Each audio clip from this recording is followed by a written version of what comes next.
Hi, this is the voice, Michael Chavello. You're listening to the Premium Oddscast, hosted by leading MMA odds maker Nick Kalikas, fight scientist and author of Fightnomics, Reed Kuhn, and MMA journalist Brian Heminger. The absolute best UFC betting info, hits, statistics, and analysis from the most respected authority in mixed martial arts betting, MMAoddsbreaker.com. Welcome to the Premium Oddscast, presented by Five Dimes and Countermove, your home for fantasy MMA. This podcast is posted on MMAoddsbreaker.com. I'm Brian Heminger, joined today by leading mixed martial arts oddsmaker Nick Kalikas to break down this Saturday's UFC 183 event, which takes place in Las Vegas, Nevada. If you're unfamiliar with our format, myself and Nick will be breaking down the fight card from top to bottom, providing an analysis and a pick for each fight after doing our film study for the event. Then, fight scientist Reed Kuhn will step in and offer his expansive numerical insight on all bouts with sufficient data. Today, Reed will be able to contribute on a whopping 10 total bouts. Now, also pay special attention to our MMA Oddsbreaker Staff Picks article, which will come out following the weigh-ins about 24 hours before the event. That's where we'll make our final official prediction in case there's any last-minute changes. This podcast is focused towards those of you in the betting community as well as those of you that are trying out fantasy MMA. So make sure to pay special attention and hopefully we'll help you make some more educated decisions. Briefly looking back at our last event, our premium package bets for UFC on Fox 14 went 1-2 to lose 3.775 units overall. We lost our underdog play on Andy Ogle as well as a parlay that included Sultan Aliyev with Gegard Mousasi. We did win our bet with Albert Tumenov, and we had no free bets for that event. Back to the present, UFC 183 features a 12-fight card in total and will air on pay-per-view this Saturday night. Let's dive right in. Now kicking off the preliminary card on Fight Pass, we have a middleweight contest between Thiago Santos, who is 9-3, taking on Andy Enns, who is 8-2. Now Nick, what's the MMA oddsmaker's perspective on this one? A tough one. I actually opened Enns minus 125, the comeback on Santos minus 115, so virtually a pick'em. I figured the public would like Enns a little bit more so in this spot. I was wrong. They're coming in and they flipped the line. The line right now is Thiago Santos minus 155. The comeback on Enns is plus 125. So Santos getting a little bit more support. Tough one for me across the board. I mean, this should be a very competitive fight. I know that Santos is overall the better striker for sure. I mean, he's got more knockout potential. I think he does mix things up better on the feet. He could be more explosive, more powerful. His takedown defense overall is okay. He can be put on his back and control a little bit against great wrestlers and people that have that type of game plan to go about them. But at the same time, Enns, I think, is a little bit more well-rounded of the two right now. I think he's got better ground game. Stand-up wise, I don't think he's on the level of Santos, but I do think he can be a little bit more active at times, and he could do some things that could sway judges his way on the feet as well. But I think as far as strike defense goes, I think Santos is a little bit more sound defensively. So pure striking, I do give the edge to Santos, but again, overall, I think as far as skill set goes, I think I lean a little bit more towards Enns. And on the scorecards, man, it's going to be a doozy. I'm not sure who the judges are going to side with here, because it depends on who they like, really. Again, I think that Enns could be a little bit more aggressive at times. He's going to eat some punishment, though, from Santos along the way. One thing that bothers me about Enns is, I mean, he has a tendency to eat leg kicks, and Santos has really good kicks. He goes to the legs. He's smart.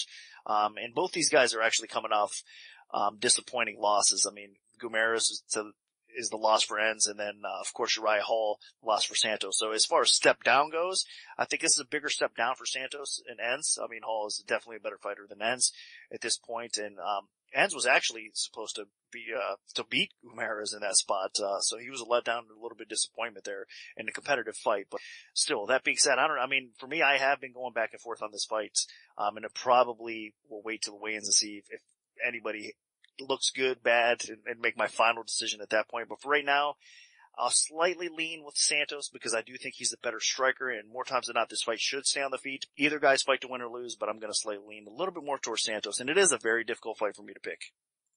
And I agree that this fight is tough to pick. The main thing for me, though, is I just feel like Thiago Santos is a little bit more proven inside the octagon so far. Andy Enz has had 2 opportunities to compete in the UFC, and he's failed both times. He also failed in his one fight on The Ultimate Fighter against Uriah Hall. They do have a common opponent in Uriah Hall, although Enz was competing against him on the show, while Santos faced him inside the octagon in his last fight. But I thought that Santos definitely put up a better fight. I mean, Enz is a gamer. He has a lot of heart, and he pushes a high pace, but his overall talent just isn't quite there yet. He hasn't added that really good technical aspect to his game to make him that dangerous. He doesn't really offer much on the feet. On the ground, he's an okay submission threat, but he's not exactly a world beater in terms of Brazilian Jiu-Jitsu. His wrestling isn't elite. He's just, that jack of all trades, master of none type guy. And that's just not going to get it done inside the octagon. It seems like he just needs a little bit more seasoning before he's ready to compete in the UFC. Now, I'm not saying Thiago Santos is a world beater. He's not. But, I mean, he does have that quality win over Ronnie Marquez in his second UFC fight. And coming into this one, he's going to have a significant striking advantage. He is much better on the feet, especially with his kicks. He is very dangerous. And if he connects with a good body kick or a head kick, I can see Enz being in serious trouble. Enz needs to take this fight to the ground, get Santos out of his element, and work him over. The other thing that Enz has going for him here is he's going to be the bigger man. Thiago Santos, for some reason or another, has stubbornly decided to stay at middleweight despite being big enough to drop down to the welterweight division. And if Enz is able to wear him down with his size and strength, then maybe Enz can win this fight. But overall, I do see Thiago Santos outstriking him and either winning a decision or maybe even scoring a knockout. So my pick is Thiago Santos. Sticking with the middleweight division, we have Richardson Moreira, who is 7-3, taking on Ildemar Alcantara, who is 20-7. Now, Nick, what's the MMA oddsmaker's perspective on this one? I open Alcantara -210 to come back on Moreira, +160, and right now it's -205. And the line is +165 for Moreira. And by the way, lines are courtesy of our sponsor, 5dimes.eu. So check those guys out for all the lines that I'm quoting today. This is another tough fight, honestly. I mean, Alcantara, I think, is the overall better fighter. I think he's got a better chance to win this fight because Moreira, even though he's got to be the physically stronger, the physically more aggressive fighter, especially early on in this fight, his gas tank is just awful. If you look, I mean, throughout his career, even on the Ultimate Fighter show, the guy hasn't fared too well. I mean, he hasn't been out of round 1 outside of, like I said, the show performance, or in fact, one time I think outside of the show as well throughout his career, he's been in the second round. So that's for a reason. I mean, his cardio does tend to let up on him, and in the second round, third round, he's definitely going to be more vulnerable to get finished and stopped. And Alcantara is a talented enough fighter that on the feet, I think even though Moreira has the better chance of a knockout because he has the more raw power, I think that Alcantara is a better striker. He's got a little bit of knockout power to go along with it as well. And fight IQ wise, Alcantara is a pretty smart fighter. So I think Moreira is going to look to control Alcantara. I should make a note here. Moreira is dropping down to 185. He was at heavyweight actually on the show. But he's making the drop to 185 now, and I think it fits him a lot better. And especially if he gets his cardio in check and physically he looks good, then maybe he can make some waves at 185. But that being said, Alcantara is actually moving back up to 185, after his loss to Robertson at 170. So interesting note. And so, Moreira is going to be the physically stronger fighter and the guy that could do a little bit more damage possibly on the feet, but Alcantara is a little bit more of the verse striker, and I think he could be a little bit more effective. And again, if this fight goes into round 2, round 3, Moreira's the type of guy that he has to prove it to me. He has to prove that this 185 weight class is going to work for him. He's addressed his cardio issues, and that he could pull off a win over a very solid opponent in Alcantara. So, I mean, it's hard to pick him in this spot. Again, he's going to look for the submissions. He's going to look to finish Alcantara. But if he doesn't, I think Alcantara is probably going to finish him. And if it hits the scorecards, you got to give the edge to Alcantara there as well. So I think it's Alcantara's fight to win or lose. Again, not a fight that really eager or anticipating for, because I think both these guys are flawed and they have a long way to go in their UFC careers. But at this point, honestly, I'm going to pick Alcantara. I think he is the better fighter and a little bit more solid at this point of his career. Yeah, and this fight's a bit strange. Obviously, both of these guys are competing in a new weight class, with Moreira dropping down, Alcantara moving up, and Moreira is going to be the little bit bigger, stronger guy, although Alcantara is not a small middleweight by any stretch of the imagination. He was a huge welterweight, and that actually played to his advantage. It helped him score some surprising wins against guys like Albert Tumenov.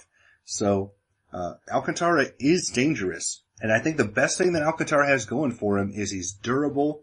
He has this ability to weather the storm against guys and then come on strong late. So while conditioning isn't his strong suit, he has a lot of heart, and he does come on strong late despite being tired.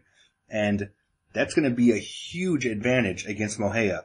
Moreira has a bit of power on the feet, not the most technical striker, and his best attribute is his submission prowess. And again, if Moreira does not get that submission or finish quickly in this fight, he is going to gas. That is 100% what's going to happen. He just does not have very good conditioning whatsoever. And if he slows down after that first round, this is going to be Alcantara's fight to lose. I can absolutely see Moreira starting off strong, maybe even rocking Alcantara. But if he does not get that quick finish, Alcantara will win the second round, he will win the third round, and he's either going to get a finish or he's going to win the decision. So I really don't like going in there and picking a fighter to win when they really only have about 5 minutes to pull it off. So you gotta side with Ildemar Alcantara when this guy has experience against bigger fighters. I mean, he made his UFC debut at light heavyweight before dropping down to welterweight. So I don't think taking on a middleweight is going to be too big of a test for him or too big of a problem.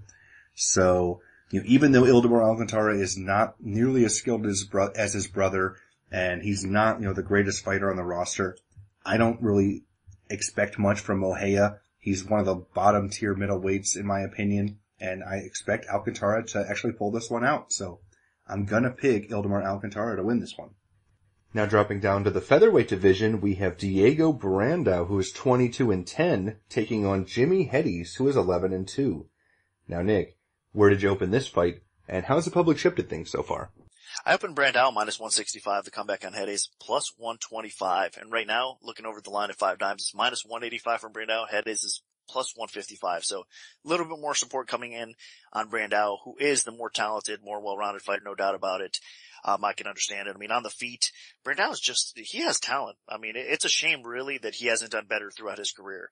Of course, we all know he's a former Ultimate Fighter winner, and he also trains at a good camp with Greg Jackson. So he's got some good things going for him to go along with a really good skill set. I mean, dangerous on the feet, on the ground. His submission game offensively can be sick as well.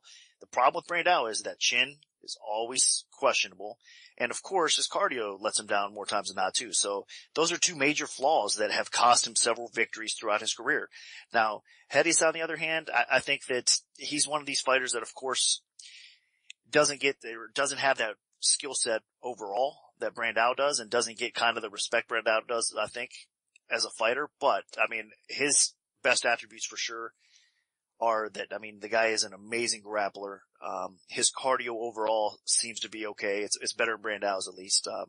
All fighters tend to slow down a little bit as they go, but I think, cardio definitely favors Hettes in this spot as well. His stand-up continues to improve. He's going to have some reach on the feet. He's actually a southpaw, so it's going to be interesting, I guess, in that aspect. But make no mistake, Hettes on the feet, should get outclassed by Brandao, because he doesn't have that threatening knockout power to go along with his good grappling game. And his wrestling is actually fairly solid, but Brandao is going to be kind of hard to control in that aspect as well. He's got pretty solid takedown defense. So this is the type of fight that if Hettes gets it to the floor, he's definitely going to have some advantages, and he can definitely win the fight. But will he get it there, and how soon will he get it there? Because I think Brandao, especially early rounds, he's going to be able to tee off a little bit on Hettes. And offensively, again, he's gifted enough to probably get a finish, possibly, in that regard. So Hettes is going to have to weather an early storm. But if he does in round 2 and round 3, we could see a potential spot where, I mean, we've seen in the past, Brandao, in his loss, back in the day now, it was a couple years ago, but to Elkins weathered the early storm and was able to control the fight in round 2 and round 3 and get the victory. So I think we could see a possible scenario that way for Hettes as well. So it's an interesting fight and a kind of a difficult one to bet. I do think it's a dog or pass situation because of Brandao's flaws. Like I said, the chin is suspect. I don't think Hettes is going to test him on the chin, but still his cardio is bad enough that if he gets taken down, I mean, I think obviously I was referring back to that Elkins fight. Hettes is a lot more dangerous on the ground. He's more gifted of a submission fighter, just a grappling based fighter overall. He can finish things a lot more dynamic and it's a lot more threatening on the ground. So I think that Hettes can win the fight on the ground if he gets it there in round 2 and round 3. So that's why it's a dog or pass situation. But overall, Brandao comes into this fight in shape, focused. He should win the fight. So my official pick is going to be Brandao because he is the better overall fighter. But hard spot here. I mean, laying that kind of juice against a fighter with that many flaws is kind of tough. And I agree. Diego Brandao is the better overall fighter. Jimy Hettes, when he gets fighters to the ground, is nasty. I mean, he has a really solid submission game. His top control is good. He's very active with strikes on the ground, as you saw in the Nam Fan fight. His problem is when he doesn't get fights to the ground, he's a bit of a fish out of the water. And the Marcus Rimmich fight, he just got picked apart. And sometimes when he gets stuck on his back against somebody with good top control and submission defense, he turns into a punching bag as well, as you saw in the Dennis Bermudez fight. So both of these guys are coming in off of TKO losses. Diego Brandao obviously lost to Conor McGregor, did not look good at all in that fight. But, that was against Conor McGregor. So I'm going to give him a little bit of the benefit of the doubt here. Jimy Hettes and Brandao are pretty evenly matched in terms of rankings and everything. So this will be the real test of which guy is ready to try to move back up. And in my opinion, Diego Brandao is probably that guy. Hettes is a good talent. He's just not well-rounded. He doesn't do enough on the feet, and he doesn't have an easy way to get fights to the ground. He has okay wrestling. His judo's decent, but I don't really see him throwing around Diego Brandao either. So, if this fight stays standing, Brandao should get the better of him. If this fight goes to the ground, Brandao's ground defense and overall wrestling should be good enough to get secure top position. So, I see Hettes having a little bit of trouble. And even though Brandao's conditioning is an issue, Hettes isn't exactly a cardio machine either. He does slow down as the fight goes on. So, I really do think that this is Diego Brandao's fight to lose. As long as he's there mentally and in shape and ready to go, then Brandao should win this one. But, you just never quite know with him because he is a bit of a head case. But I am picking Diego Brandao. Now, Reed, what do the numbers tell us for this one? I think they're roughly in agreement here. Brandao is more well-rounded, and Hettes obviously wants to rely on his ground game. He attempts takedowns at a very, very high rate. Now, he doesn't necessarily land them all that often, and Diego Brandao does have very good takedown defense at 82%. That's way above average. So honestly, Brandao should be able to keep this up on the feet.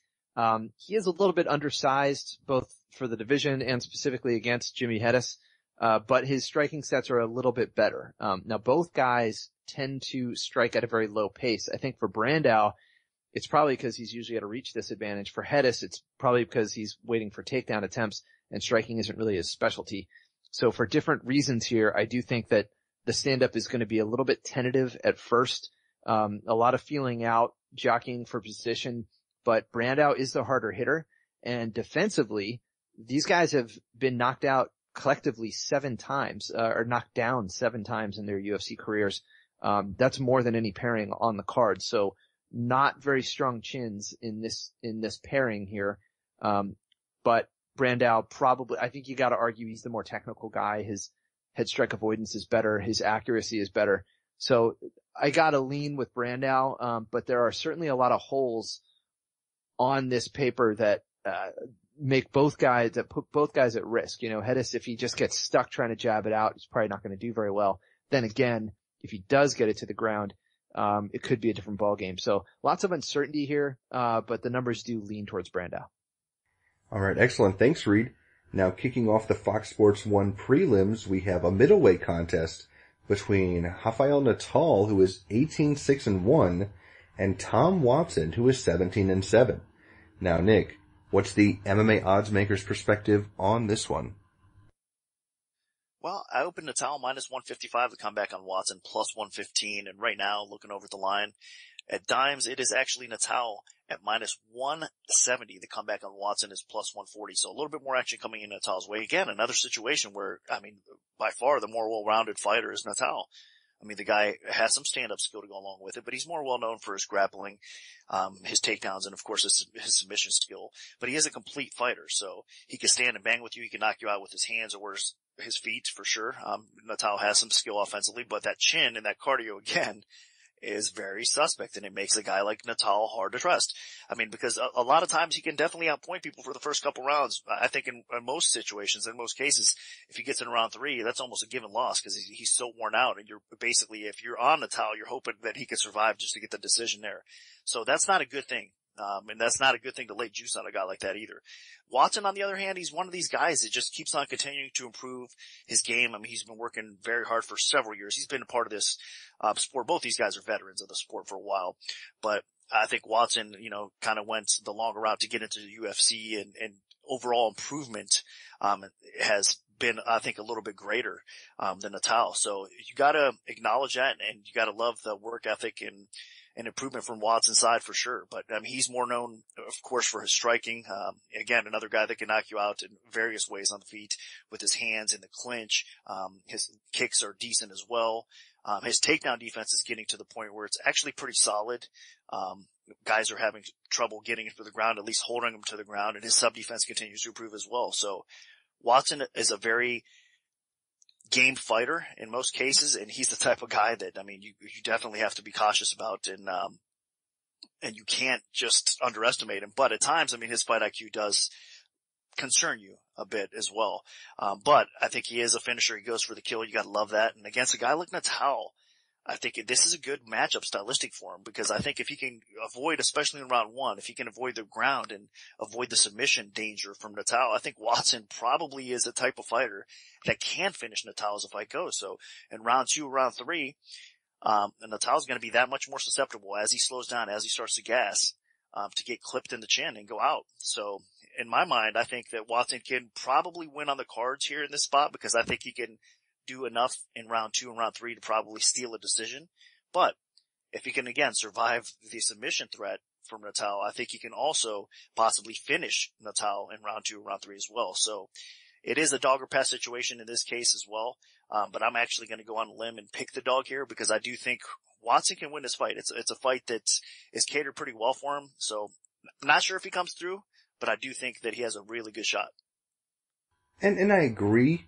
The main thing here for me is that Rafael Natal is a good fighter. He's probably a little bit more well-rounded than Tom Watson, but I'm not quite convinced he's going to be able to take the fight into the realms where he does have the advantage. Natal is the better overall ground fighter. That's obvious. He has a solid submission game. His wrestling's not bad. And on the feet, he's getting better. He's held his own in the striking in several of his recent UFC fights. The big problem for Natal is his chin is very bad, and he gasses really badly in fights as well. So as the fight wears on, he becomes a lot more vulnerable, and then he gets himself in a lot of trouble. So against a guy like Tom Watson, that's a very scary proposition, because if he doesn't take Watson out quickly, I can see Watson just piecing him up on the feet. Watson's not a big, explosive, dynamic guy by any means, but he knows what he's doing in there. I've said time and time again, his dirty boxing in the clinch is as good as anybody in the UFC roster. When he gets you against the fence, you are in huge, huge trouble. He will just blast you with elbows and short punches and knees. And if he can do that to Natal, he could put this fight away quickly. In open space, Natal is actually the more explosive and a little bit quicker fighter, but that explosiveness only lasts for so long until he starts to get tired. And then when he does, Watson is going to start connecting with his strikes. In terms of, accuracy, these guys are about the same. Strike defense, they're about the same. Watson's actually a little bit more hittable, but again, as this fight wears on, Natal is going to be a lot more hittable. And in terms of chin strength, Natal is just not there. And if Watson starts to connect, I really do see him starting to walk away with this fight. I don't think that Natal can take Watson down and use that strength of the submission game in this fight. And at some point, maybe second round, maybe third round, maybe early if he can get him against the fence, I see Tom Watson connecting with some big shots and putting Natal away. So my pick is Tom Watson. Now, Reed, what do the numbers tell us for this one? Well, let's start with the ground game. I mean, first of all, if this does end up on the mat, Rafael Natal is clearly the more experienced grappler. He's got sound statistics across the board. He does like to attempt takedowns. He doesn't land them very well, but once there, he does advance position. He tends to control his opponents, and his takedown defense is pretty good. So normally he's not off on his back. And he does have submissions. So Watson doesn't really have those. Tom Watson has literally never landed a takedown in the UFC. He's tried a few, not many, and he didn't land them. So most of his time on the ground has been spent on his back or being controlled. So the advantages here clearly go for the Brazilian. But in the stand-up game, it's very back and forth. Rafael Natal is probably the more dangerous striker. He has a very good knockdown rate, but he also has a very terrible chin knockdown defense rating. So when he get hit, he goes down, and that's a dangerous position to be in. He will have the reach advantage, but if Tom Watson pushes forward and weathers the storm, you're right about the fact that he is a knockout threat even to Natal, who should be the more experienced striker as well. The thing about Tom Watson is that he operates at a much higher pace than Natal. So expect him to be a little bit more aggressive. And although Tom Watson's defense in terms of avoiding strikes is really bad, he should weather some of that. While the numbers certainly line up in favor of Natal on paper, there is a great deal of risk there to play him as a favorite. So, this could get sloppy, and, there is a decent amount of finishing potential I think because of that. So lots of unknowns. We'll certainly learn a lot about Tom Watson if he gets through this. But this is definitely a tough test because Natal is clearly a skilled guy. All right, excellent. Thanks, Reed. Now dropping down to the flyweight division, we have Ian McCall, who is 13-4-1, taking on John Lineker, who is 24-7. Now, Nick, where did you open this fight, and how's the public shifted things so far? I opened McCall minus 185. The comeback on Lineker is plus 145, and right now it's McCall minus 215. The comeback on Lineker is plus 170. So a little bit more support and action early on coming in on McCall. I do believe that a lot of people feel that McCall will basically outpoint Lineker. I mean, McCall is one of these savvy vets. I mean, he's been in there with Demetrius Johnson, and arguably, obviously, has given him probably the toughest challenge overall to date. So McCall has a lot of good things going for him, and he's right there. He's always going to be in the title hunt picture. And he's a well-rounded fighter, has good wrestling. He's quick on the feet. He has stand-up skill to go along with it. He has submission skill. So he's a very complete fighter, and his fight IQ is pretty solid as well. So there's not too many chinks in his armor. I think he's a very sound fighter, and that's why he is always going to be in that 125 title mix, at least at this stage in the flyweight division, since it's still wide open. I mean, and they're looking for new blood and new contenders. Now, Lineker, on the other hand, you can say a lot of the same things about Lineker. I mean, minus the cardio issues that he's had in the past, to the weight cutting issues, we all know that tends to kind of be negatives against Lineker. But overall, I mean, the guy's a beast on the feet. He's probably one of the heaviest hitters in the flyweight division. I mean, Dodson can probably argue that case a little bit, but he's right up there. I mean, this guy could put your lights out with one shot, no doubt about it. And I don't care what flyweight it is. I mean, if he lands flush, you're in some serious trouble. So Lineker has that kind of special knockout power. He's got the killer instinct. I mean, he's coming off of an absolutely brilliant performance, in my opinion, against Oskilic. I mean, Oskilic's a very solid fighter, and Lineker just kind of blew through him. So he's got talent. In my opinion, he keeps on improving his overall skill set. He had some flaws, I think, as far as his ground game goes, his takedown defense goes in the past. He's addressed those issues a little bit. I think he's harder to take down, so you could tell he's been putting the work in there and his takedown game for sure. He keeps on improving. Now, he can be put on his back, no doubt about it, but still he's harder to control in that aspect, and he's harder to get there. So I think that's going to continue to improve, and I think that he needs to really continue to work on that weight cutting and his cardio as well. But I think that we're seeing enough improvements that he's going to be a danger here to McCall. And even though the early action is supporting McCall and everybody thinks he's at least going to probably outpoint Lineker in this spot, I'm not too sure. I'm expecting this to be a very competitive fight because Lineker's the type of guy that loves to push forward. McCall's the type of guy that's going to use his work and speed to try to kind of bounce around the outside and, pick him apart and score points here.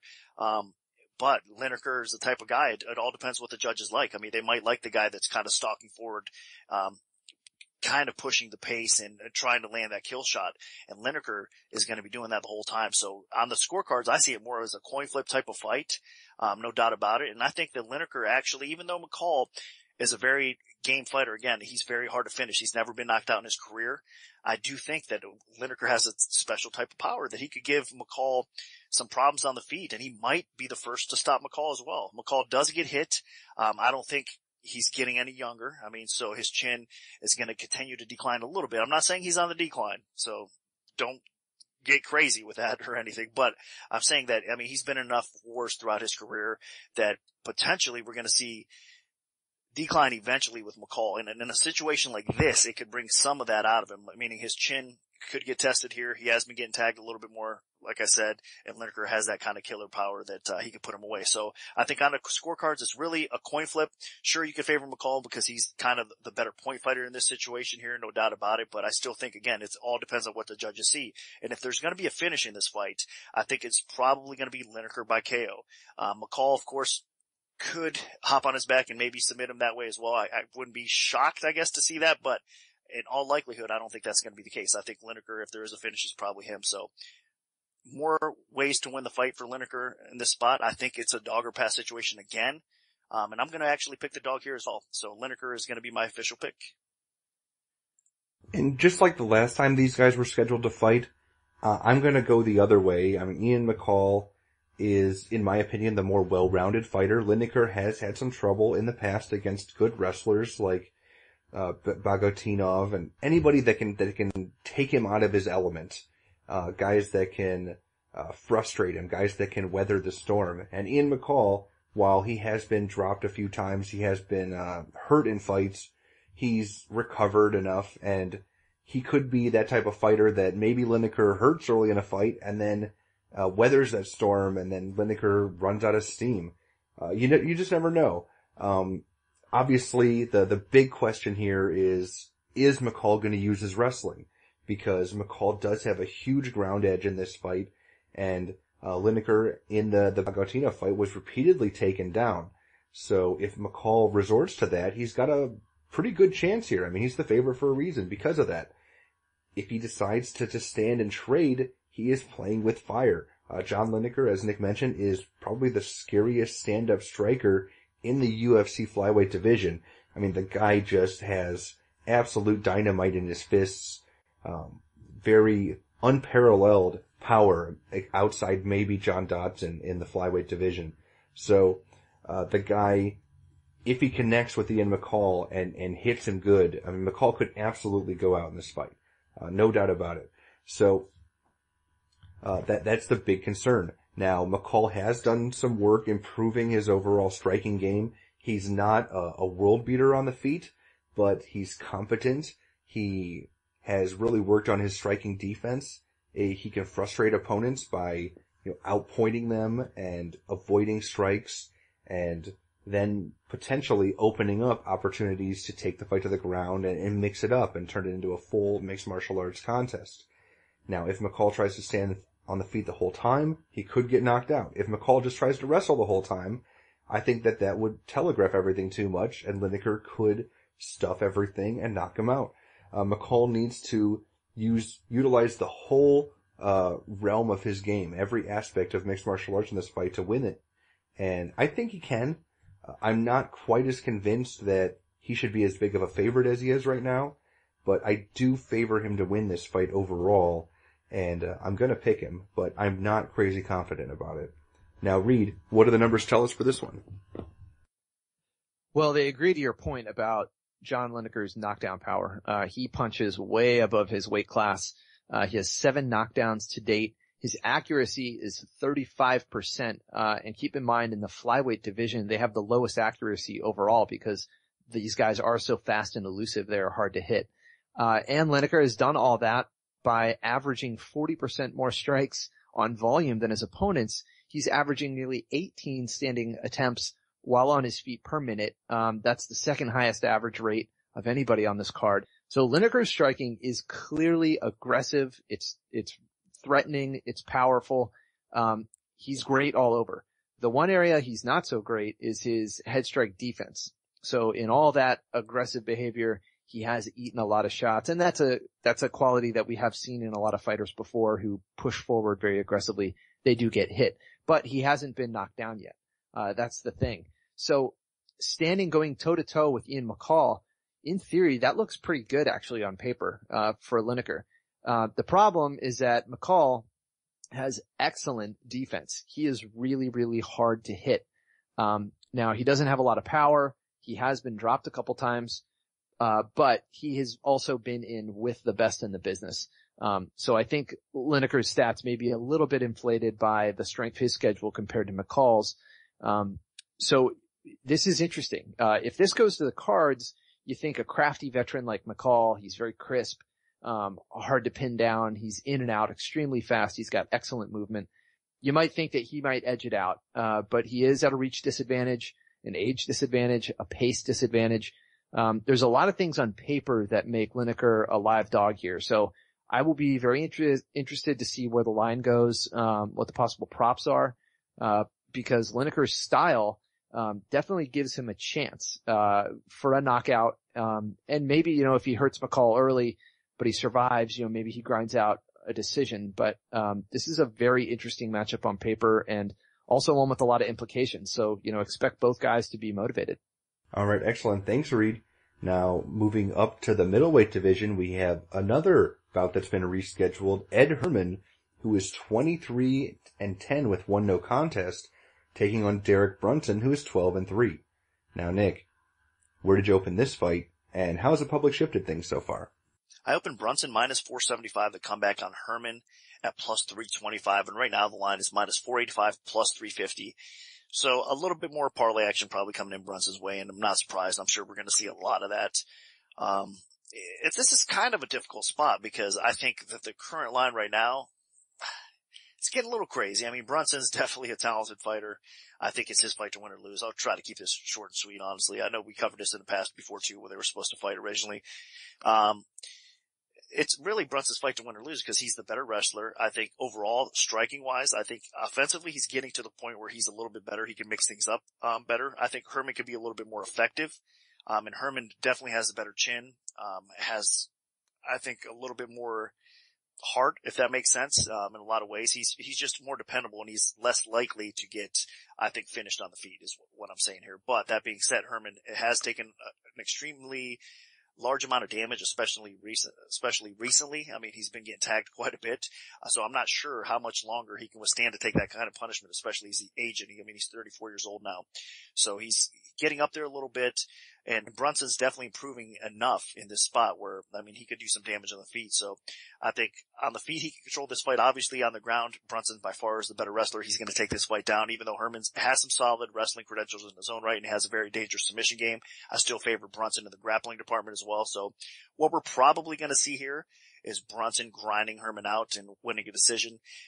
Or maybe possibly being, the first in a long while to get the finish over, Herman as well, especially on the feet. So, we could see that scenario play out. So it's Brunson's fight to win or lose. But at the same time, again, that chin factor of Brunson bothers me a little bit. And Herman does have enough power to test that chin and put things out. So that's where the danger aspect comes in, I think, in this spot, because Herman probably won't fare too well in the grappling realm.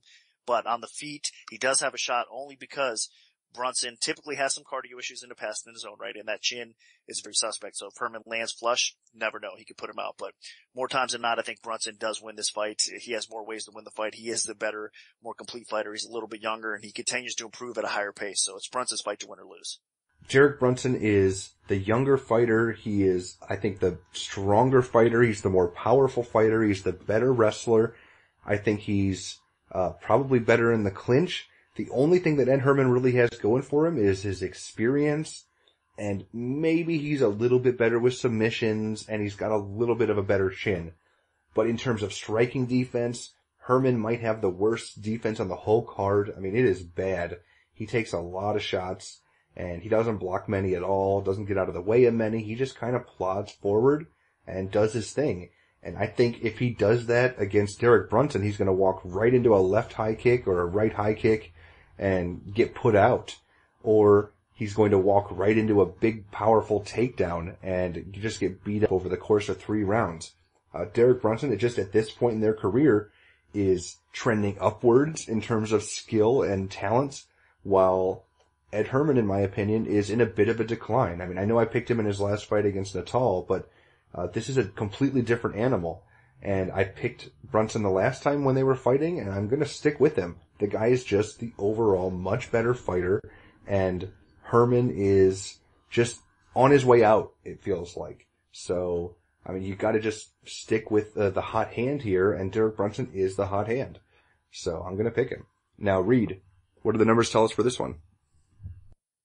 Yeah, they're in agreement. I mean, look at Ed Herman. He's been around a long time, and he's been in the cage with some good opponents, but his stats have a few holes in them that are pretty noteworthy. First and foremost is his head strike defense. It is among the worst I've ever seen in the UFC. And his head strike accuracy offensively is not very good either. So he presses the pace. He actually pushes forward and outworks his opponents, but he gets hit in the head far more often than he actually lands himself. It's actually multiples. I mean, literally 3-to-1 ratio, that he eats 3 punches just to give 1 when he's pushing forward. And that's kind of crazy. Derek Brunson is going to be the bigger, younger, fresher fighter. He's also a southpaw. He's got good accuracy. He also keeps up a good pace. And they have similar, knockdown power between the two of them. But, really, I think even in the stand-up game, Brunson probably has the advantage. And then on the mat, Brunson definitely has the advantage. He is aggressive with takedown attempts. His success rate isn't great, but he's, pretty constant with the pressure there. Once on the ground, he controls people. He's never been put on his back. So I think just everywhere this fight goes, it should be Brunson's fight to win. Now, I don't have a huge amount of data on Brunson. Things could change, but I think at this point we've seen enough of him, and in against some high level talent that sure, he can't hang with Jacare Souza, but I do think he can hang with Ed Herman. And, Herman, he's had, a very long career in the UFC, but he's definitely going to be on the way out here. And guys like Derek Brunson aren't going to help his cause. All right. Excellent. Thanks, Reed. Now this takes us to the main event of the preliminary card, as we have a women's bantamweight bout between Miesha Tate, who is 15-5, and Sara McMann, who is 8-1. Now, Nick, what's the MMA odds maker's perspective on this one? I opened McMann minus 175, the comeback on Tate plus 135, and right now it is minus 175 for McMann, Tate plus 145. But early action did come in on Tate, and the line dropped. It's now starting to creep up a little bit as we get closer to fight day. Man, this is a good fight because obviously both of these ladies would like to get back in the title mix here as soon as possible, and they're both in line. Now, Miesha Tate, of course, is the overall more complete fighter, I think. She has the more well-rounded skill set. I mean, she can beat you on the feet. Man, I mean, she doesn't have that much of a threatening game on the feet for sure. I mean, I think she actually has a long way to go still. I mean, considering all the time she spent in the sport overall compared to McMann, I think Miesha Tate's actually lagging a little bit with the striking game. I think it could be a little bit better, but still, in most cases, her stand-up is good enough to get her by, and then, for her wrestling to take over and her submission game to work as well. So she's the type of grinder that can finish you, especially on the ground, and she's got the experience, the confidence, everything, the fight IQ in most cases that she can perform well. She's a very difficult out. I mean, let's not forget she was Rousey's toughest test to date, so you got to give Miesha Tate a lot of credit. But McMann, I think stylistically is a tough matchup for her. I mean, McMann, of course, we all know about her wrestling credentials. Just amazing, really, what she's able to do as far as getting the fights to the floor, grinding people out, just controlling the overall pace of the fight. And then again, I just mentioned Tate really hasn't shown a ton of improvement. She's made some strides in her striking game, but I think McMann has come farther along, even though she's had a shorter MMA career overall. And McMahon's stand-up is actually a little bit better than Tate. Her boxing's pretty good. She hits a little bit harder. It's a little bit cleaner. And again, I think McMann could probably control the tempo of the fight. She could dictate where the fight takes place. And if she doesn't get caught by a Tate submission, I think she's going to win this fight. Now, of course, I mean, once McMann does get the fight to the floor, you'd like to see her be a little bit more active when she's in top position. So that is a little bit concerning. She needs to stay busy and drop some bombs on Tate if she gets the opportunity. But overall, I still think it's her fight to win or lose because she can control the fight. She's a better striker. In fact, I think that's probably one of the easiest ways for McMann to win this fight is actually keeping it on the feet and just out striking Tate. Especially as the fight goes on, I think McMann has a cardio edge as well. I mean, obviously Tate's a warrior. She's been in there with the best, and I mean, she can go 3 strong rounds, but from time to time, we haven't seen the best cardio from Tate either. So I think McMann has several advantages in this fight, and I think it's really her fight to win or lose. So in my opinion, this is not a dog or pass situation. This is a favorite or pass situation. So I'm going to lean with McMann, and I think she gets a W here and gets herself lined up for another potential meeting with Ronda Rousey. And I agree. The main thing here is in terms of just pure skill, maybe Miesha Tate is a little bit better in the submission department, but Sara McMann has her just about everywhere else. In wrestling, McMann was an Olympian. She medaled in the Olympics. Miesha Tate was a high school wrestler. And Sara McMann definitely has an edge in that department. I mean, this fight goes to the ground. Sara McMann is taking top position. I'm not saying she's going to do a lot with the top position because she does have a little bit of issues at times being active on the ground, but I definitely see her being in the superior position to win points on the judges' scorecards. In terms of stand-up skill, I agree that McMann has made some strides there. She should be better than Miesha Tate in the clinch. She should be better than Miesha Tate in open space. She has more power than Miesha Tate. And while Miesha has put in more time in the stand-up realm and has been trying to get her stand-up together, because she wanted to stand with Ronda, it just isn't there. She does not have that good of striking overall. I mean, you look at her last fight against Rin Nakai, and yeah, she was able to win a decision, and she was able to land some strikes against Nakai, but there was nothing special about him. She doesn't really put anything behind him. The technique isn't there. She just doesn't look like a natural striker, and I don't think she ever will.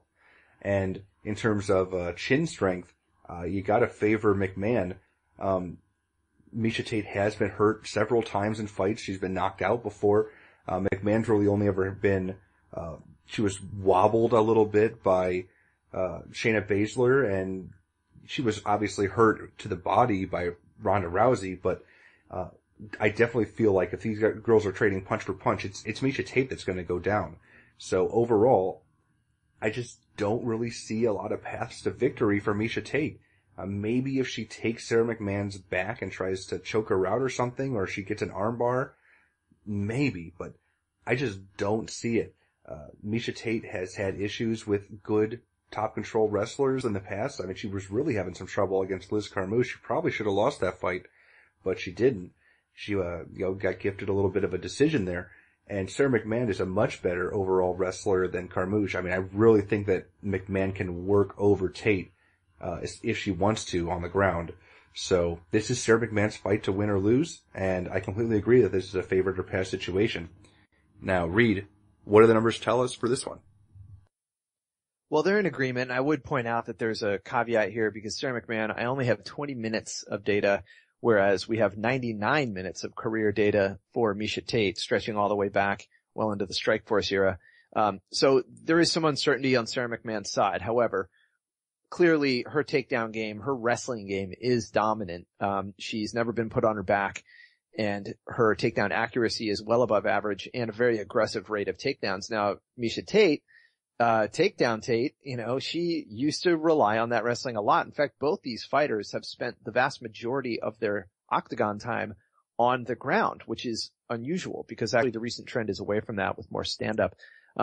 So if this does go to the ground, and both these girls have gone there a lot, I think McMann obviously has the pure wrestling advantage. Now, she doesn't use submissions, at least to date, and Miesha Tate does have a lot of submission attempts, but you gotta think that McMann has been working on that defense, especially since she recently faced Ronda Rousey. which leaves us with the stand-up game. And surprise, it's actually McMann who has the better stats. She's the more accurate striker. They both tend to outwork opponents, although McMann is used to striking at a slightly higher rate. Again, I think the sample size here skews things upward because in their stand-up, it was fast and furious. So these two girls actually average more strike attempts per minute while standing than any other pairing on the card. So while they're standing, expect a lot of exchanges.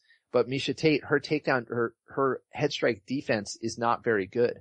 Only 68%. So she's eating a lot of shots, whereas McMann is, more elusive and has the better chin. Miesha Tate, her chin rating, she's been dropped 3 times now, and that's actually significant because in the women's bantamweight division, you don't see a lot of standing knockdowns.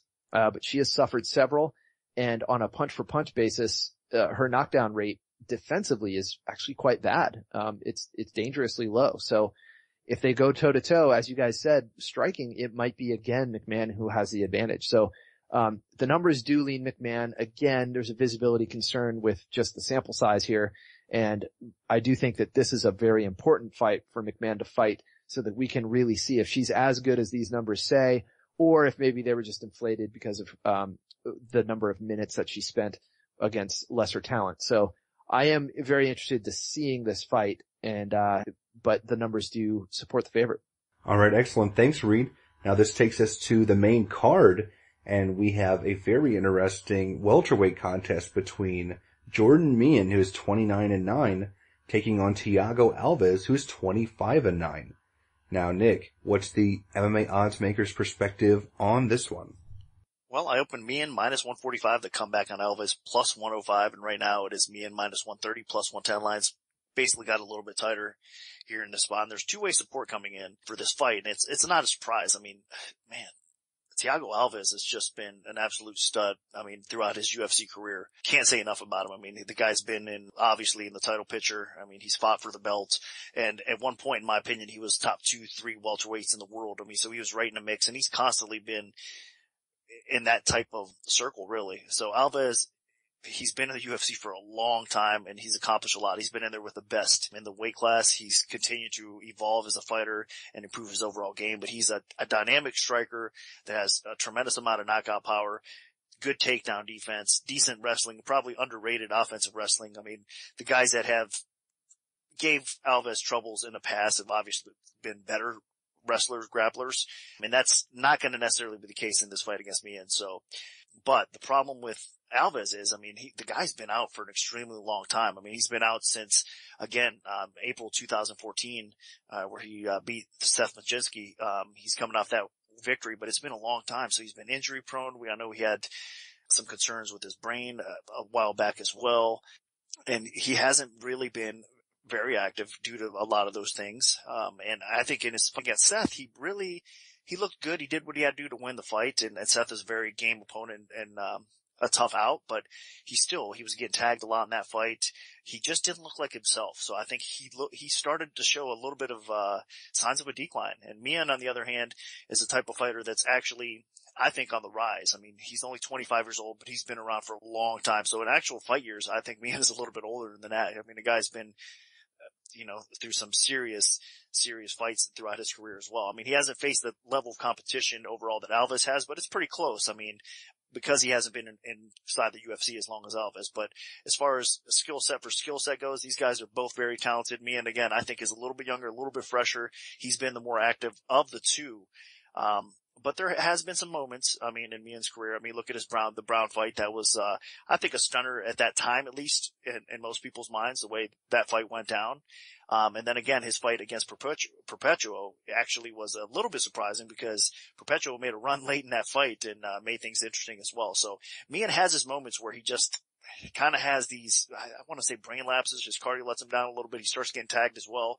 So he has those moments that he doesn't look like the prospect, or I don't even know if you can consider him a prospect. I mean, the guy's legit. He's been around for a long time now, but the guy that we all think could make a title run. So he's had some of those setbacks, but overall, I think it is his fight to win or lose here because I think he is the more effective striker right now. I think he's a better overall fighter. I think, this fight probably stays standing. Both these guys have decent enough takedown defense, and they're not going to shoot for takedowns very often either, so they like to stand and bang. So this fight probably plays out on the feet. I do believe that Mian probably has a slight edge. He's got the reach advantage over Alves, and as much punishment as Alves took against Seth, I think Mian can do a little bit more damage and be a little bit more effective. So I do think this is a very close fight. I mean, it's a pick'em line with a slight lean towards Mian for a reason. I think that's right, though. I think that in this particular spot, at this time in their career, I think Mian is the better fighter. Always a game fighter in Alves. You can't ever count him totally out, but I do think it's Mian's fight to win or lose, and I think he's going to get the victory here. So I'm going to side with Mian in this spot. And I completely agree. Thiago Alves at one point was one of the scariest welterweights on the UFC roster, but that was a long time ago, and he really just hasn't been the same guy. I mean, he's been super inactive. This is only his second fight in about 3 years, maybe a little bit more, and again, coming off of a decision win over Seth Brzezinski, he took a lot of time off. The guy just can't stay healthy. He can't stay active. And in the meantime, Jordan Mian is coming in much younger, much fresher, and somehow has 4 more career fights than Alves because Alves' pace has slowed down so much as in the later parts of his career. And throughout Thiago Alves' career, he has always fought guys that were around his age or older. He was always the young gun, taking on the vets. And this is actually the first time that he is the veteran trying to hold off the new blood. And the roles have been reversed a little bit here. And I'm not quite convinced that he's going to be able to keep up and hold the fort for the old guard. Because obviously Alves has some very powerful kicks. He has some good punching power. He's dangerous. But Jordan Mian is more dangerous in my opinion. He's younger, he's fresher. I think he's the more accurate overall striker. His defense is a little bit better. He just does a lot of things really well. The main thing that Alves has going for him is he's more experienced against the high level guys and conditioning. While Alves hasn't been the greatest conditioned fighter, he still is able to hold his own over the course of 3 rounds, while Mian definitely does slow down in that 3rd round. I mean, he will come out shot out of a cannon in the first round or 2, but the second that 3rd round starts, he does slow down. So Alves could take over the 3rd if he survives to the 3rd, and I'm not sure he will. Jordan Mian is good enough that he could clip Alves with some big shots and really be that first guy to really work him over. I really do feel like this is a changing of the guard type of fight, and this is where Jordan Mian really breaks out and becomes a superstar. So my pick is Jordan Mian, and I think he comes out here and takes care of business against the veteran. Now, Reed, what do the numbers tell us for this one? Well, it's close on paper, and I do agree with you. I think this fight stays on the feet. Both guys are very reluctant to attempt takedowns, very few attempts between them. So regardless, the ground stats are somewhat mixed, maybe slightly leaning in Alves' favor. Wash all that away and just look at the striking stats. First of all, Jordan Mian, much younger. He is going to be the bigger guy, rangier, and he has a very, very precise power hand. Now his deficiency is his pace. He doesn't really own the cage the way some guys do. Thiago Alves can sometimes get into that stalking role where he really pushes people around and bullies them. And he pushes forward. He doesn't have great accuracy, and it's not great pace, but his power is a threat. He has 10 knockdowns in his UFC career. His knockdown rate at 6.0 is well ahead of the welterweight division, probably twice what the average is for the welterweight division. Jordan Mian doesn't have that kind of power, but what he does have is better evasiveness, a better overall resiliency. He hasn't really been cleanly knocked down. He's had some troubles, but he hasn't been knocked out that way. And his power isn't great, but that accuracy and that evasiveness is going to be the key here. So if Alves is the one moving forward slightly more, it should be Mian landing better counters, more crisp, precise striking, and doing more damage over time. So I do agree with you. I'm leaning Mian here. But the one issue that you guys have also brought up is, the fact that his pace is a little bit lower. Sometimes he doesn't look very aggressive in the cage. And, on the other side of the cage here, Thiago Alves, aggression, he is a physical embodiment of aggression. So there is some risk that a higher paced guy like Alves, who's looking more ferocious in the cage, might be able to win some rounds just on his forward advancement. So McMann does have to stay on his toes. He needs to make those punches count. I do agree that he's got the clear potential, but I have to admit it is close on paper here. So I do think that the line should stay close. All right, excellent. Thanks, Reed. Now this takes us to a middleweight contest between Thales Leites, who is 24-4, and Tim Boetsch, who is 18-7. Now, Nick, where did you open this fight, and how's the public shifted things so far?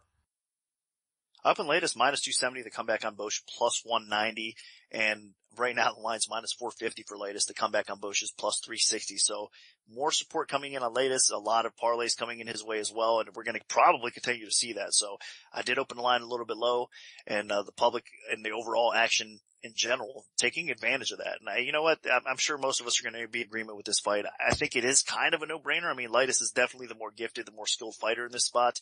He should win this bout, in my opinion. I mean, on the feet, I think he's actually a little bit better. He's more known for his grappling, his wrestling, his submission skill, but he does continue to improve his overall game, and his striking has become okay. I mean, decent enough that he's actually getting some knockouts now in his resume. So Leites is a very complete fighter, a very sound fighter. I mean, if you look back actually at his career, there's a couple questionable decisions along the way, but his only real loss, in my opinion, is to Anderson Silva. I know people could say the Horwich fight outside of the UFC, but he ended up redeeming that loss, and I think that it was a different point of his career there. I'm not sure mentally where he was, but the Sakara loss was actually controversial, and I think the last real loss he's had was against Anderson Silva.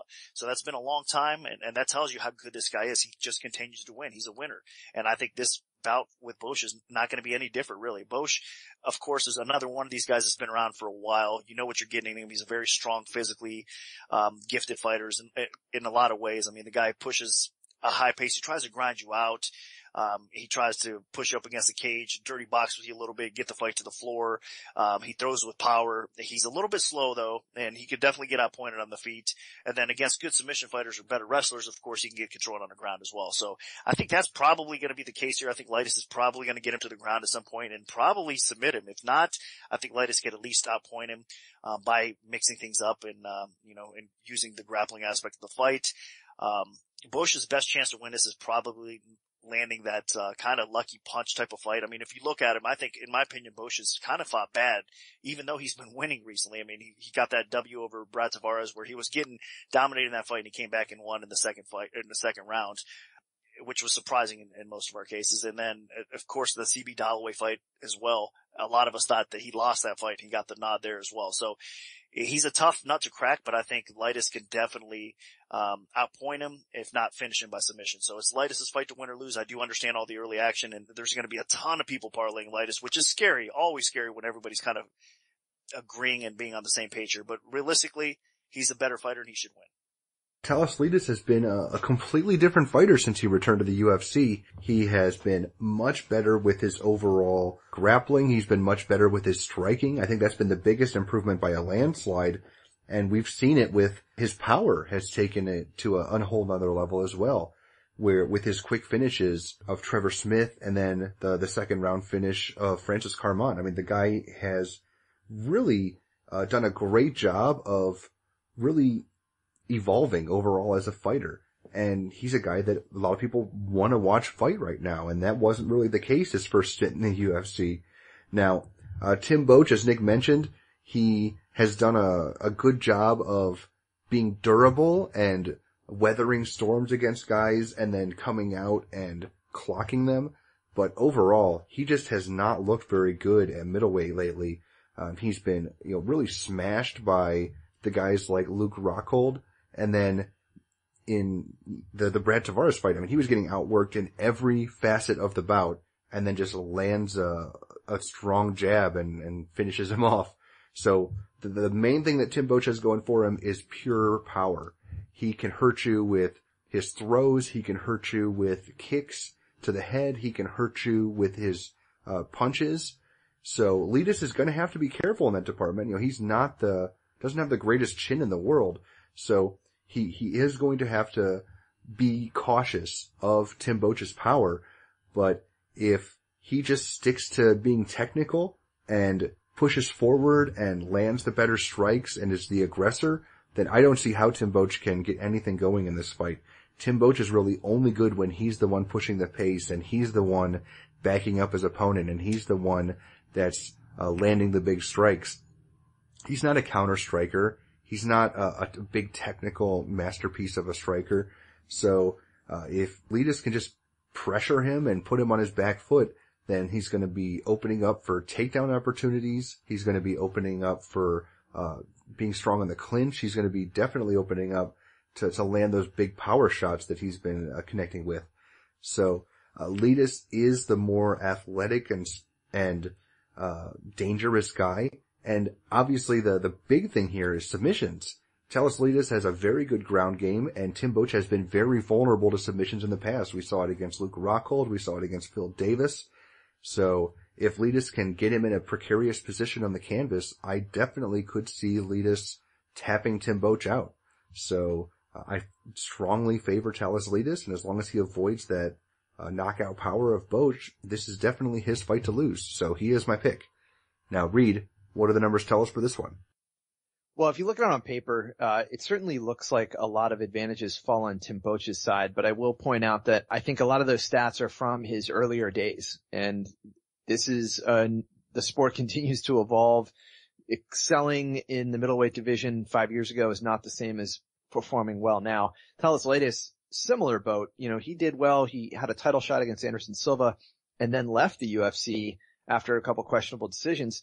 So, well, at least one. And then he's worked his way back and has looked amazing ever since then. So, there's a lot to factor into these numbers. Normally we would call it a decay function. We would say, you know, decay their performance over time, even regress it to the mean. But these two guys, are very, very different stylistically. So I almost don't even really need the numbers to say that Thales Leites has a huge advantage on the mat. And so the question is, can he weather the storm that Tim Boetsch probably puts forward? You know, he is a slightly more aggressive striker. They have equal power. And Tim Boetsch certainly is durable. He's taken some beatings and keeps going. And I think that's why people always, you can't count him out, because he may pull off that Yushin Okami comeback crazy knockout. But once it's on the mat, I think it's a different animal. Tim Boetsch looks very out of water when he gets put on the ground. He's been out-wrestled, he's been submitted, and Thales Leites should have the ability to do either one of those things.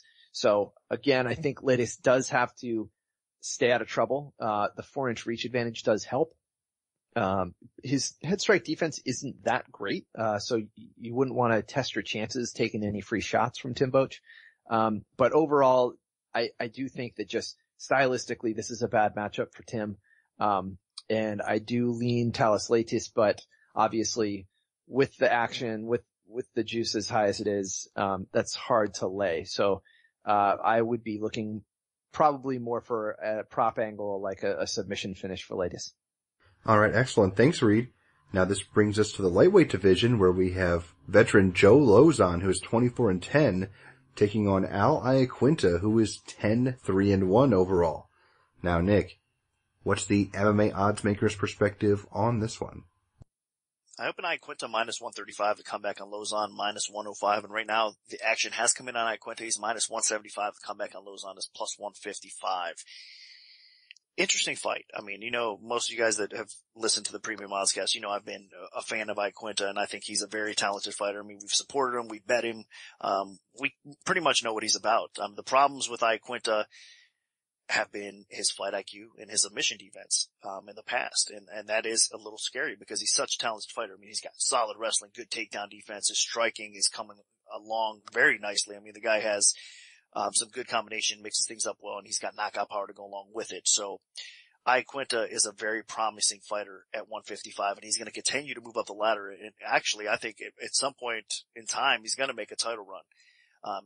The guy's that good. But again, going back to his flaws, I mean, his fight IQ at times and his sub defense have let him down. That's the way he's been getting beaten fights. At Lauzon, I mean, he's a veteran of the sport. He's been around for a long time. He's only 30 years old still, but still, I mean, at fight years, again, he's beyond that. And he's such a talented fighter overall. I mean, in my opinion, he's had some cardio issues that he's had to adjust and get better, through time. And it seems, you know, certain spots, he seems to have addressed those issues, and his cardio is getting a little bit better. His chin has been a little bit suspect though at times as well, and that's always a concern, especially against somebody like Iaquinta, which is a very hard hitter and is pretty accurate with the striking as well.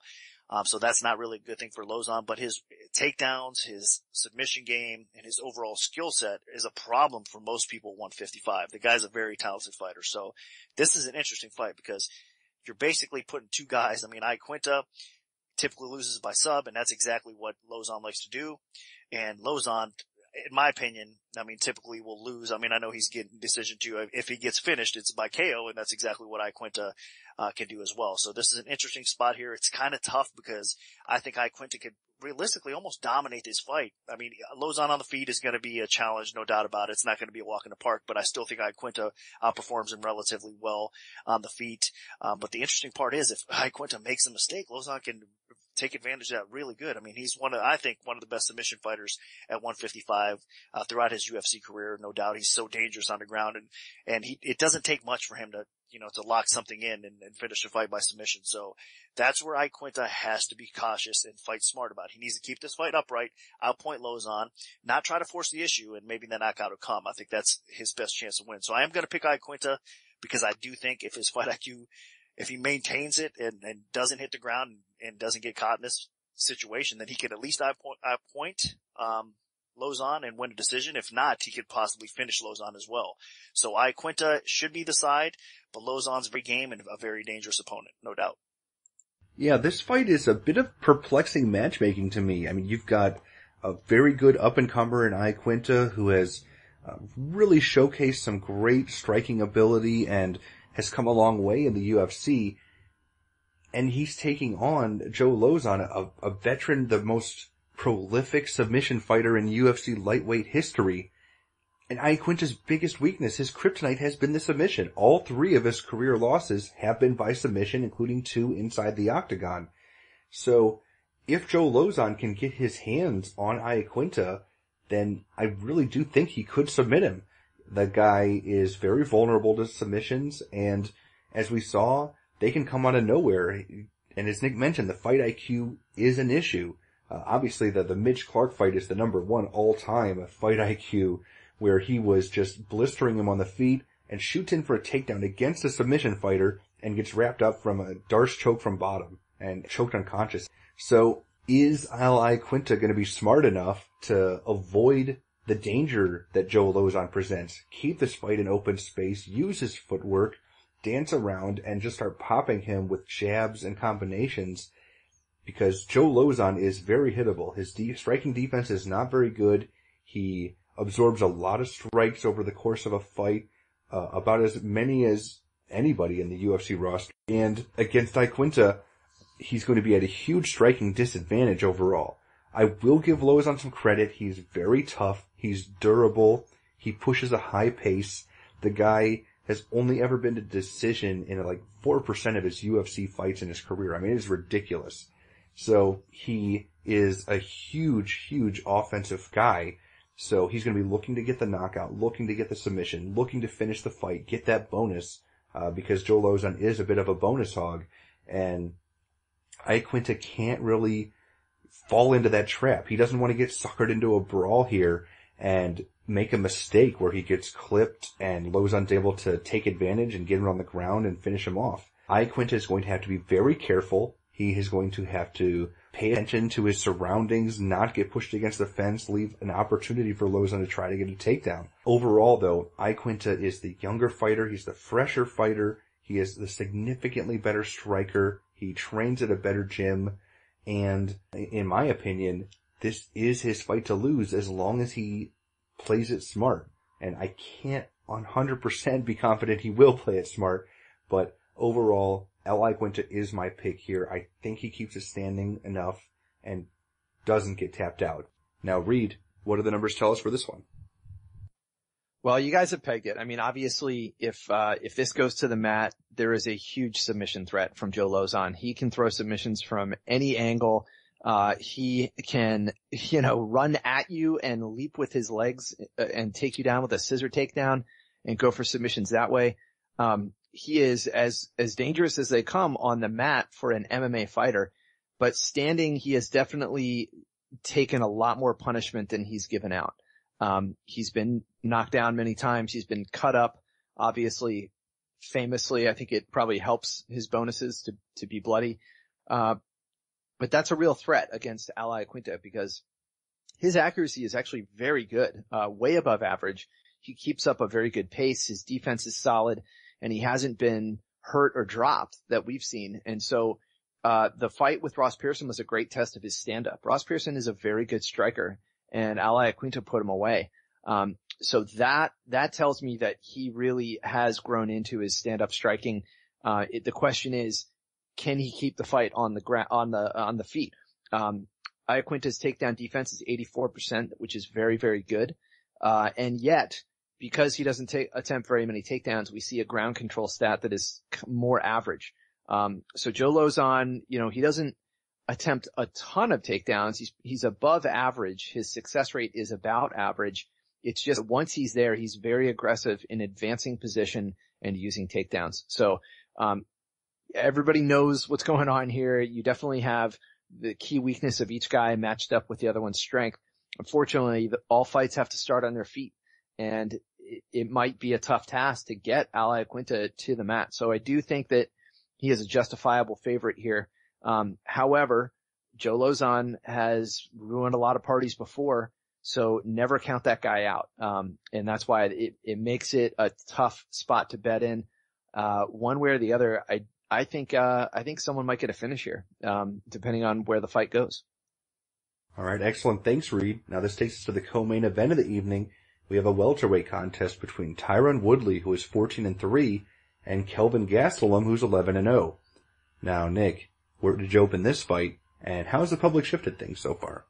I opened Gastelum minus 150, the comeback on Woodley plus 110, and right now it's Gastelum minus 125, the comeback on Woodley plus 105. This line has been bouncing around a little bit. Gastelum was a higher favorite, actually, than my opener at one point.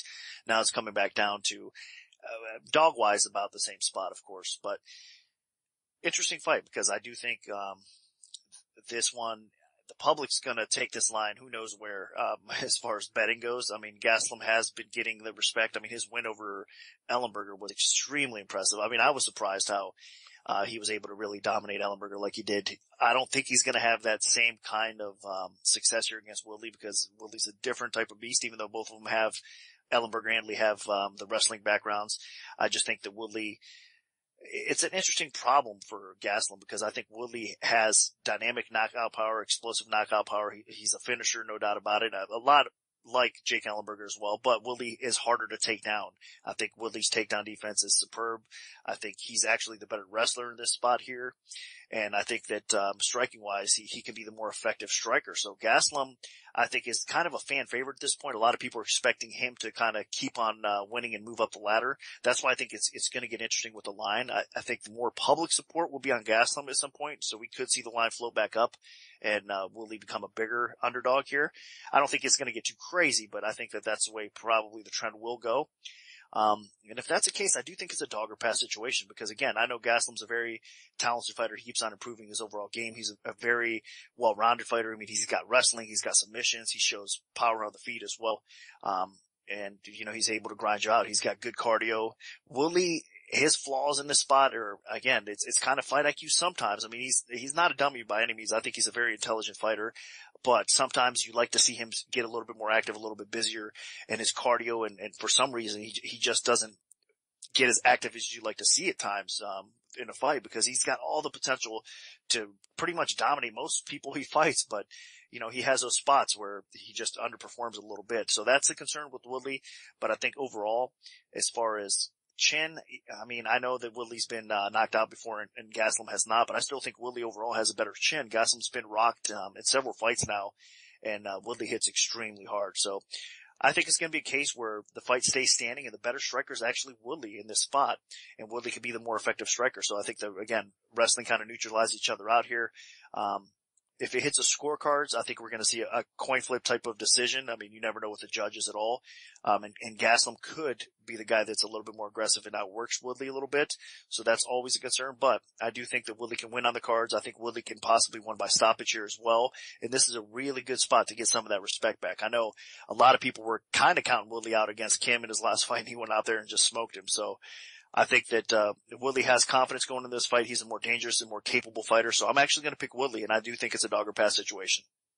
And I agree, actually.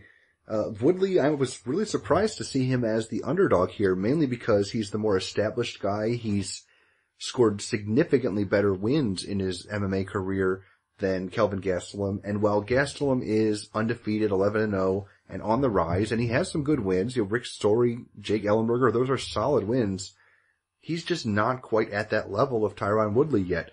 In terms of grappling, I favor Woodley in the wrestling department. In terms of pure striking, I favor Woodley. In terms of power, I favor Woodley. Gastelum is a gamer. He's got heart. He's got really good conditioning. He pushes a good pace. But I don't know if those are the qualities that'll help him win a decision here.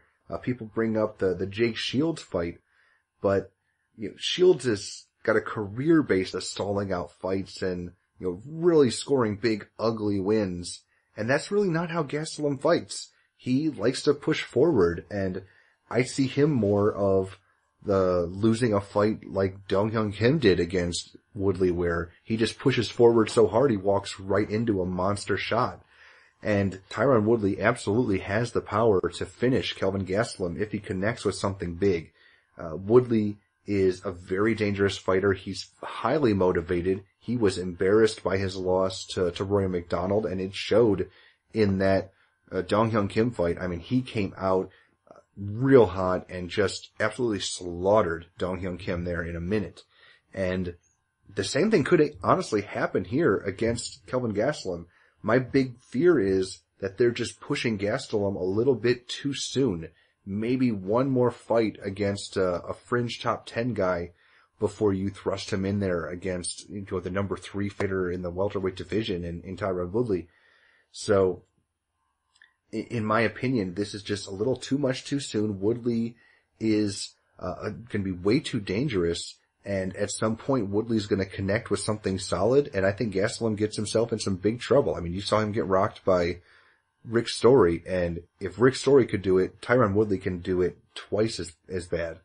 So I really do think that not only does Tyron Woodley win here, but he could absolutely knock Kelvin Gastelum out to hand him his first career mixed martial arts loss.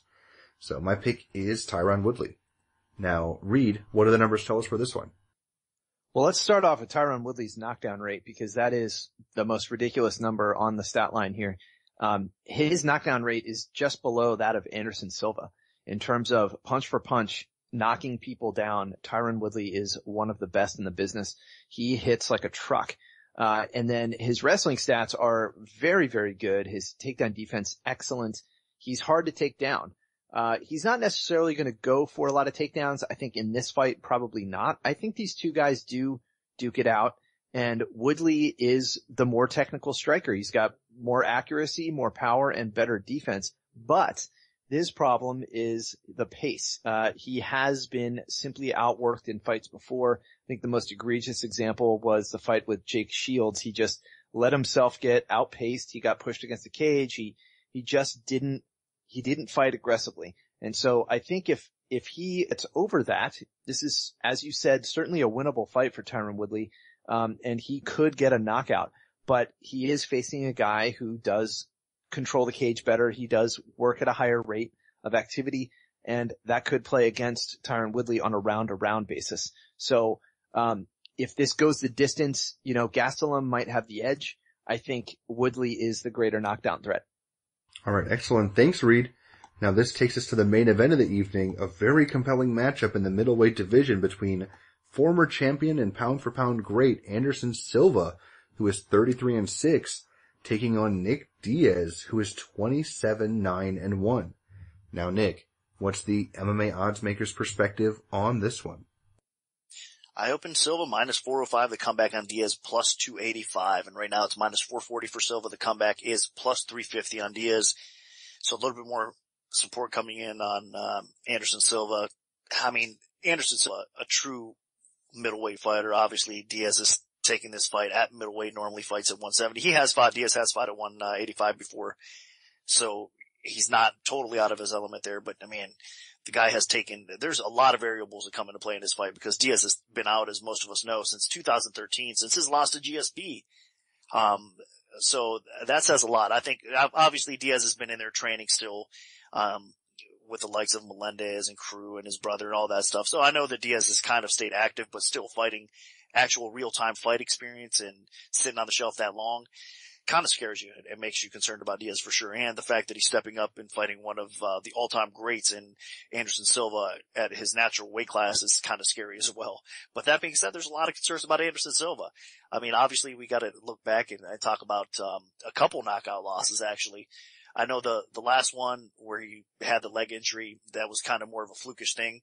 I understand that, but Weidman was looking good before that, so let's not forget that. And then of course that knockout to the hands of Weidman before that as well, could show a possible sign of decline from Anderson Silva. I mean, the guy is 39 years old, if I'm not mistaken, right now. He's not getting any younger. He's been, again, a veteran of the sport for a long time, even before he came to the UFC and went on that crazy, amazing run that he's been on. Overall, and all the things that he's accomplished in the UFC. He's been around for a long time. So I think that, I mean, fight years, Anderson Silva is actually beyond 39 years old. You could say the same thing about Diaz. He's 31 and he's beyond that fight years as well because the guy's been in a tremendous amount of wars. But that being said, I mean, if it is a true sign of decline for Silva, then it might not take much to get that chin checked. And Diaz, even though he's not known for that crazy knockout power, the guy is capable of finishing fights as well. So this is a dangerous comeback fight, even though, I mean, a couple years back, this would be a no-brainer. I mean, Anderson Silva, the line would not be minus 440. It'd be significantly higher in this type of matchup here, but it is what it is. I mean, there's a lot of question marks surrounding Silva. Like I said, I know that leg injury, he should be back strong and better than ever from that, but at the same time, mentally, I'm not sure where he's going to be. I mean, after you suffer an injury like that, are you going to just come out and start throwing a ton of leg kicks like he has in the past? I'm not sure. To me, it would make me a little bit more cautious. I'd still always question it, even if the bone is stronger, whatever they say, that it could heal even better than before. I still believe that mentally it's going to be a challenge for Silva. So you don't want to have mental issues and the sign of a declined chin coming into a fight against anybody, especially against a warrior like Diaz. So that's going to be a concern here. But overall, it's hard for me to pick against Silva though, because he is by far the better striker. He has more ways to win this fight. He's got the more explosive knockout power. Diaz eats punches. That's one big concern about Diaz. I mean, the guy he shows his toughness, but he eats far too much punishment. I mean, he eats a lot of punches. So against a fighter like Silva offensively that he's still going to have and he's still going to have the power, that's not a good thing for Diaz as well. So I do think that Anderson Silva should win this fight. It's a tough one though. I mean, for all those people out there laying 400 on Anderson Silva at this point, I think honestly they're a little bit crazy because I think this is a situation where you kind of sit back and watch how this fight plays out and then make a judgment call on Anderson Silva, because laying 4-1 with all the things I just mentioned is not very smart. And at the same time, I'm not sure if it's a dog or pass situation with Diaz either, because he's been on the shelf for so long as well, and he is fighting Anderson Silva. So a lot of weird things about this fight. For me, honestly, it's a red flag. Just stay away from this fight. Just pass it. Enjoy it as a fan. I don't think it's necessarily a good one to bet overall.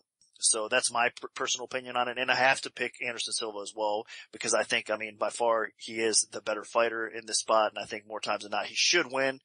And he's a big favorite for a reason, but still all the question marks surrounding I know it sounds crazy, but it doesn't make me that confident in Anderson Silva. In reality, Nick Diaz is like the picture perfect type of opponent for a returning Anderson Silva, a guy that's not afraid to go in there and trade with them, and you're going to get somebody that's going to push forward and make Anderson Silva really dig down and fight him. So, this fight is going to be spectacular. The only concern here is, how much does either guy have left? What will they be offering? There is a huge amount of ring rust that's going to be taking place here. Obviously, Nick Diaz hasn't fought in almost 2 years since he lost that title fight to George St. Pierre, and Anderson Silva hasn't fought in about 13 months since the horrific leg injury at UFC 168. So both of these guys are going to come in with about 3 years in ring rust combined, which is just crazy. And they are two of the more popular fighters in the UFC roster, but man, what exactly are they going to be bringing to the table here? In terms of Nick Diaz, we know that the guy's gonna move forward. He has a high volume. He loves to mix it up on the feet. He does have a dangerous ground game, but not the best wrestling, so it's only really gonna be seen if he gets taken down, which I don't see Anderson Silva doing. This fight is almost certainly just gonna be a stand-up fight. And in terms of stand-up, there's no fighter that's better in the history of the UFC than Anderson Silva. He's one of the most accurate fighters of all time. He's one of the most dangerous fighters of all time. His knockdown rate is insane. He just is one of those special talents. And as long as the Anderson Silva of old, not even the Anderson Silva of old, but the Anderson Silva of like 75% of the Anderson Silva of old shows up, he should destroy Nick Diaz. Diaz is going to be undersized. I mean, he's fought at middleweight before, but those were against, fading legends. And again, Anderson Silva is a bit of a fading legend, but he has been competitive and had really good fights against the top guys as recently as 2 years ago. Or even, about 2 years ago. So I really feel like this is Anderson Silva's fight to win or lose. He's going to connect with Nick Diaz's chin. And while Nick Diaz has a good recovery, he can get hurt badly in fights. Paul Daly had him in a world of trouble. And if Anderson Silva connects with a big kick or a big punch, I don't know if Nick Diaz is going to be able to recover in time before Anderson Silva puts him away. Now, we've heard all kinds of crazy reports about Anderson Silva having trouble in training, trusting the leg again. Is he going to be there mentally? There's just a lot of question marks with this fight, so I think probably the best line of action is either to look at that under 3.5 rounds or just sit back and watch it and enjoy it as a fan, because these guys are special talents on the feet, and it should make for a really great fight for however long it lasts. But overall, I can't pick against Anderson Silva in this fight. He's going to be bigger, stronger, and is going to have the better stand-up technique, and he should be able to pull this out against a pretty hittable Nick Diaz. So my pick is Anderson Silva. Now, Reed, what do the numbers tell us for this one? Well, let's start with Anderson Silva. I mean, he is the most dangerous striker in UFC history. Laser precision. He is primarily a counter striker. Keep in mind, this guy does not throw a lot of volume. He will back up, make people miss with that epic elusiveness that he has, and then catch them as they're coming in pursuit. And that has driven such a high knockdown rate. He scored 17 knockdowns in his UFC career. He's the all-time record holder in this, as well as on a punch-for-punch basis. So, the striking of Anderson Silva is amazing. But he has been dropped in 2 consecutive fights. As you said, turning 40 in a few months. He's on the wrong side of his career right now, to be taking punches. And so, what's a good way to test that is you put him in with someone who's aggressive that's going to come forward. Chris Weidman was aggressive, also had a completely clean chin history, and so he was perfectly suited to knocking out Anderson Silva, which he did. Nick Diaz, not exactly a power striker, but he is precise, and he does have that style where he stalks and peppers you with shots. He will land a few shots, and with both guys coming off such a long layoff, there are wild cards on both sides of the ring. And that's, I think, ultimately, with the price of where it is, that's ultimately what makes me not want to take a side here. But I do agree with Brian. I think there will be an early finish. 3.5 rounds is a long time for these two guys to test each other.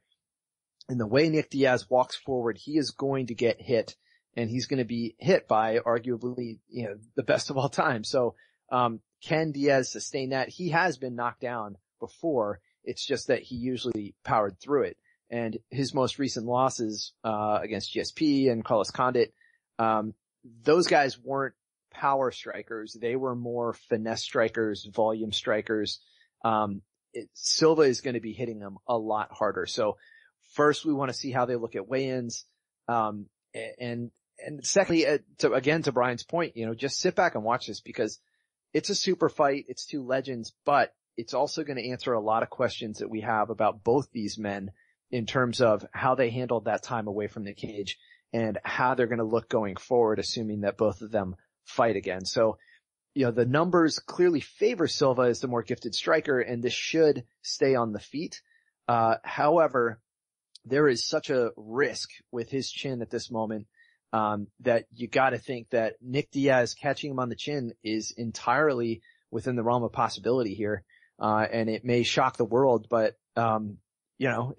that's what, growing old looks like, unfortunately. And hey, Dan Henderson showed it this past weekend.